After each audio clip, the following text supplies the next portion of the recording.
Stanisci of Candid Frank Live. Welcome to the Spanglish World Network on Zingo TV, channel 250. Please remember to download the Zingo TV app at the respective app stores for iOS and Android devices. While you download, make sure you rate and leave a comment. Both apps are absolutely free. Zingo TV is also available on Google Chromecast, Amazon Fire TV sticks, Roku sticks, and all smart TVs 2016 forward. Now on Candid Frank Live, joining me as usual is the brains of this operation, Aaron William Freeland. Hello, Aaron. How you doing? Hello, Frank. How are you? It's been a busy day. I guess I'll start. We'll start with the Argo loss to the Hamilton Tiger Cats.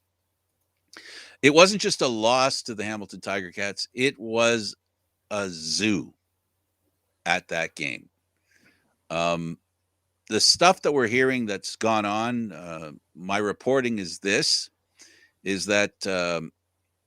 apparently a couple of Thai cats went towards the stands, reached and grabbed a couple of flags from some Argo fans, and broke a pole on one. Started stomping on another flag. They threw it in the middle, in the middle of the group as they were leaving, and then we heard about what happened with a couple of Argo players. Edwards involved in a physical altercation.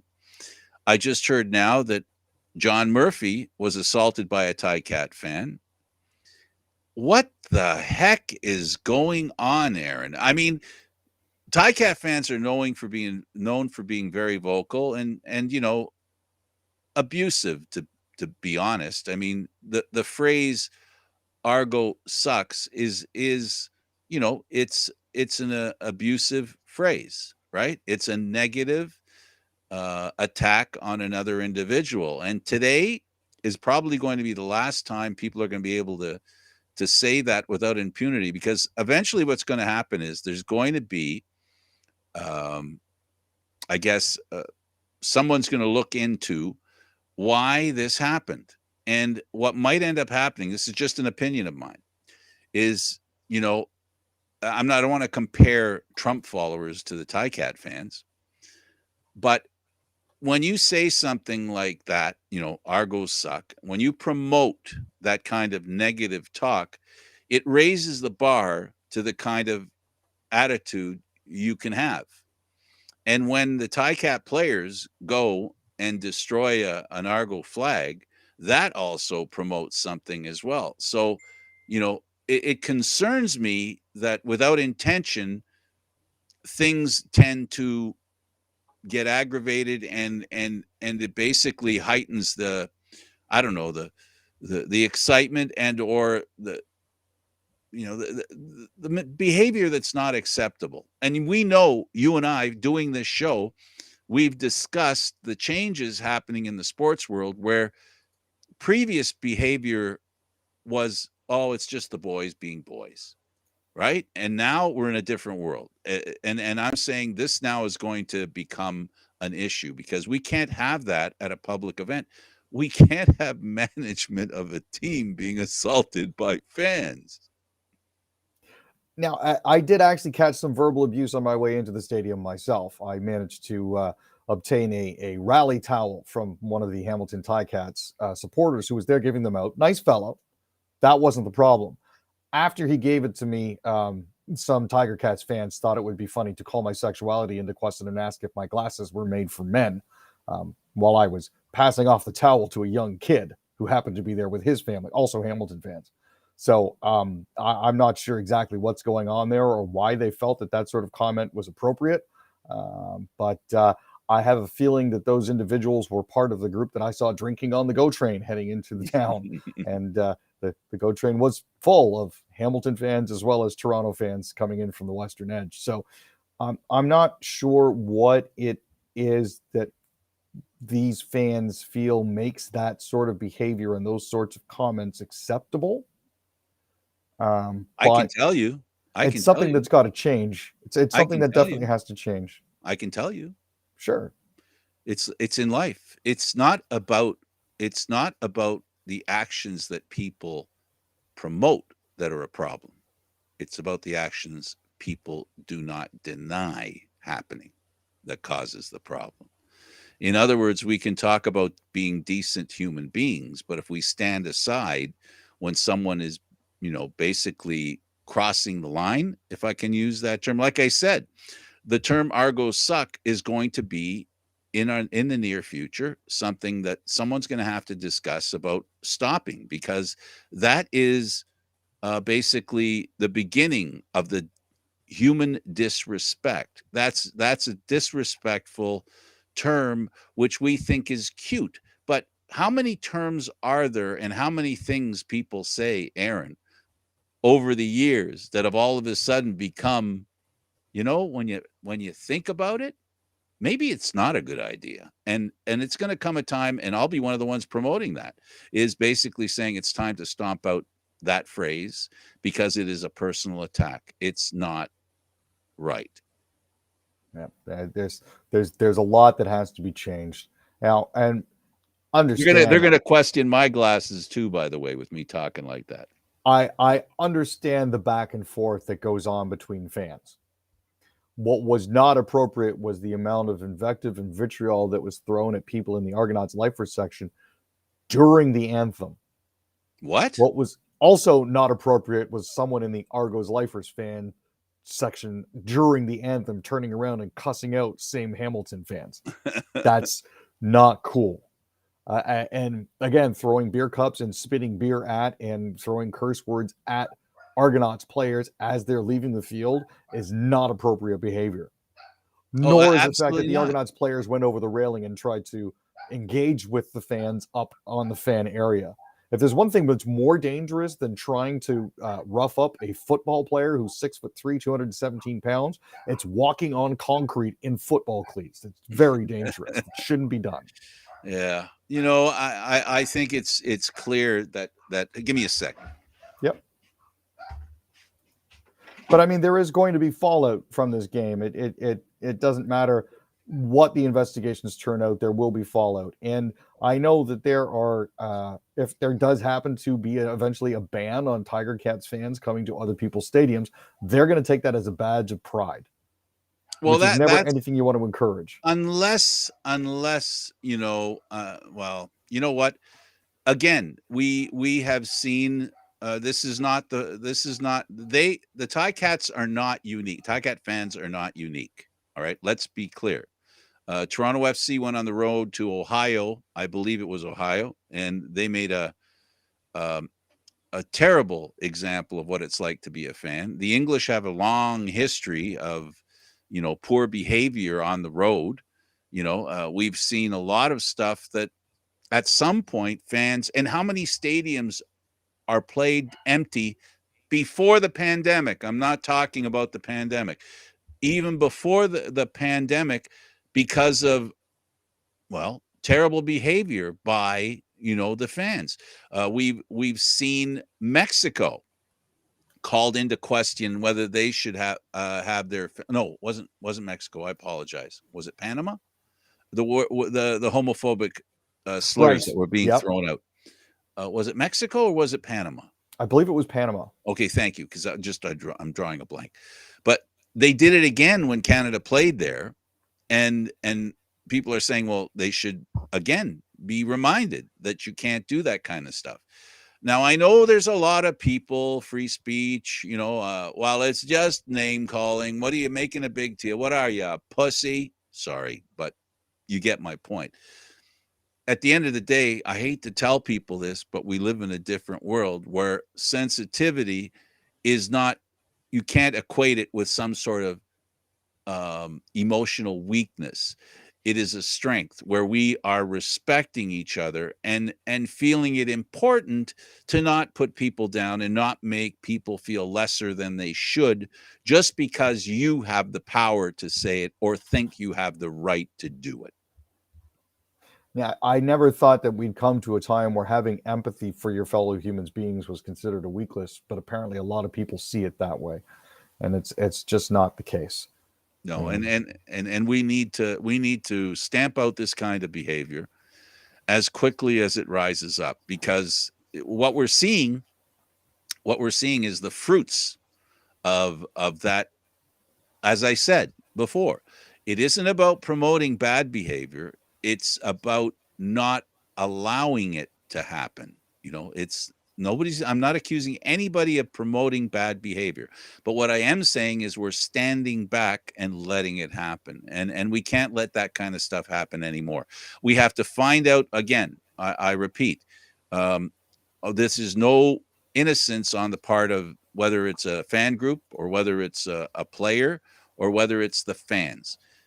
What we're talking about, Aaron, I think we're on this same page. That kind of behavior, regardless of whose fault it is, needs to be stopped, and it shouldn't be a part of sports in Canada. Here, we're more apologetic than aggressive, I think. Well, it shouldn't be a part of sports anywhere. It's just not the way that these things should happen, you know? So, I mean, yes, definitely not here, and definitely not anywhere else either. That's, an Yeah, but important thing I to don't have remember. any say in what happens elsewhere, but I do have No. to say what happens in Canada. And as a reporter, today we did the Argo thing, and the thing I slid in, I wanted to slide it in with pinball, but we're only allowed a few questions, so I had to slide it in with the coach. So anybody who wants to see the interviews, you can see them on on Argonauts.com.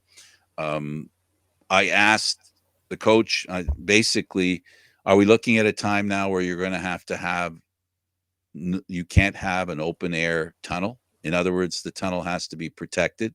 We are in that situation. The whole reason why NHL teams, which you brought up before the program, we were talking, the whole reason NHL teams did that is because visiting players were leaving the ice that short. We're talking a distance of about 10 feet, right? And they were getting doused with beer. And then there was also fans trying to grab the players. And you know how players are after a game if they lose, right?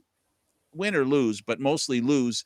They're not in a good place to begin with, right? So they need their moment to decompress, right? So they shouldn't be asked to encounter aggressive fans as they're leaving the playing field, especially after losing. And in the case of the Argos, losing the biggest game of the year, because there is no game for them after this one. Exactly. It's and it those more gung ho fans will complain that they're being wusses, but the reality is here, nobody deserves to be assaulted. No, Nobody verbally deserves to be or harassed. physically assaulted, or with because throwing a full can of beer or objects, they are weapons, and we can't allow that, and it needs to stop. And I'm just wondering what the CFL will be saying about this. I'll get a chance to. Well, I'm not going. I shouldn't say anything because I don't want to warn anybody. But there's opportunities for us to ask questions and hope for answers. And I think it's important that the leadership at the Canadian Football League address this situation, because it's not it's not an isolated case. It's a growing circumstance. This is not something, that just all of a sudden happened. This is a growing thing that, in my opinion, in fairness to the Hamilton Tiger Cat fans, being human beings, because they are, it's a testament to the long-term frustration of a fan base that has waited longer than any other in the Canadian Football League to win a championship. So the pressure to win, needless to say, is extreme. Right, and it's one of those things that can affect the way that you think and can affect the way that you behave sometimes in negative ways. So Right. And like I said, it's not about promoting good behavior. It's not about, it's about standing up and when things aren't right, saying something. That's what we've been told, right? So yep. I'm going to stand up right now and say, maybe Argo suck is a term that we should remove from people's lips, because it is, and they make fun of it. Like you listen to you if you watched oh shoot, now I forgot his name, but the lead singer for the group that's going to be doing halftime, Oh, the Arkells. Arkels, yes, thank you. And he said, oh, before he left the interviewer, he says, oh, by the way, Argos suck. It's cute, right? In that context, it's cute, but you know, so was a lot of other commentary in our life that all of a sudden people go, you know what, maybe we should consider that it's not a good idea. And it's coming to that point because it'll send a message. If you tell Cat fans that they can't say Argos suck, then they're going to start figuring out also that if they can't say that, maybe they can't assault a vice president of a football team. I'd like to give them credit for that much intelligence. Right? Yep. Word association. Action. They can change. They can change. Absolutely. There was another game that Saskatchewan should have won, but they didn't quite do it. Six turns of possession, but that wasn't enough to beat the Winnipeg Blue Bombers. And of course, they had their running back, Andrew Harris, back. And I'll say this, and then you can go on for as long as you like. Enough said. Andrew Harris and Caleros together are a dangerous offensive combination. They are a dynamic duo. It was really good to see them together. Zach has had some trials and tribulations along the way in getting to where he is in Winnipeg, and I'm glad to see him have an opportunity to have an offense in front of him and with him that truly complements who he is as a quarterback and helps him get it done. So I'm looking forward to this. Now, going into this weekend, I was saying it would be nice for Hamilton if they were able to play for the Grey Cup in their hometown because, hey, they're hosting it.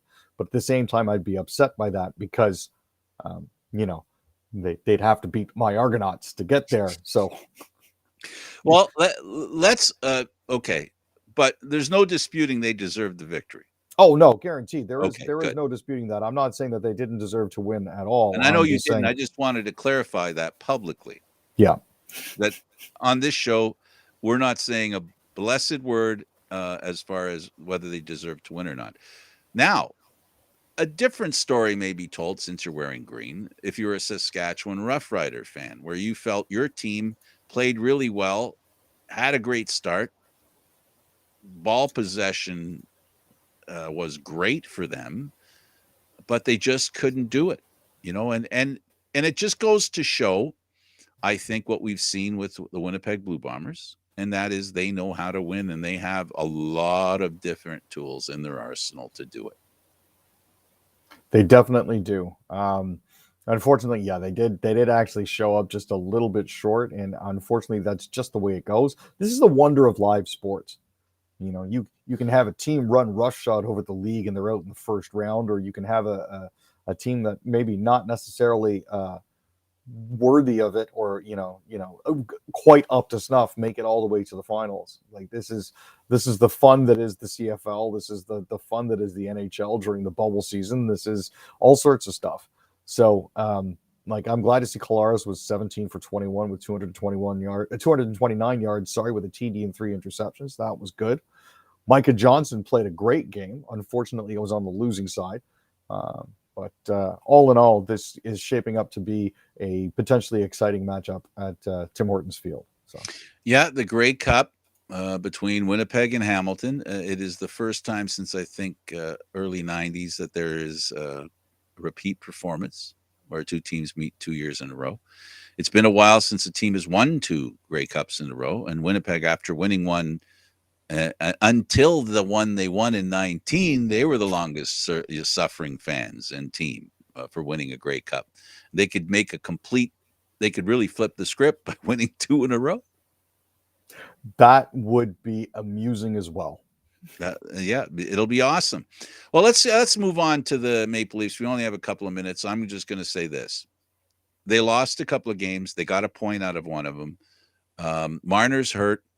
And there's some question about, maybe they were a little fatigued, Aaron. The loss against Winnipeg. And this is the same conversation I've had with you and others many times, where the assault on to use that term, on Campbell, which was truly an unnecessary hit, where he's in his crease and he gets clocked, and no commentary or no word from any Leaf player.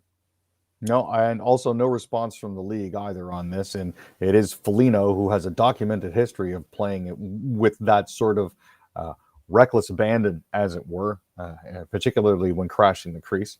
Followed up the next night with Pierre-Luc Dubois taking physical liberties with Austin Matthews, not to mention Neil Pionk's knee-on-knee hit on Rasmus Sandin, which is actually believed to be revenge from the reverse hit that Rasmus Sandin put on Blake Wheeler during the bubble last year.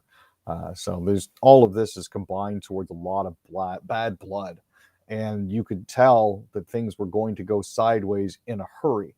As soon as Pionk wasn't called for his knee on Sandin, that had Sandin carted off. Latest report out of the Leafs camp is that Sandin is looking at approximately 3 to 4 weeks recovery. Earliest that he would be back would be about 2.5 weeks. So Pionk has been suspended 2 games for that.